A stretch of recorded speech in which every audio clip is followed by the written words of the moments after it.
तुमचं काम केलं. राष्ट्रवादी सुनील माने प्रवक्ता आहे, त्यांच्याबरोबर चर्चा झाली. पत्र तयार करा. मला काका पवार साहेबांना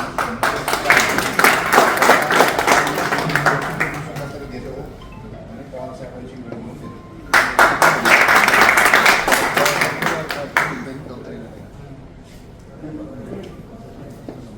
आज आपली ही राज्यस्तरीय जी बैठक आहे, या आपल्या राज्यस्तरीय संघटनेची सुरुवात सातारा जिल्ह्यामधून झाली.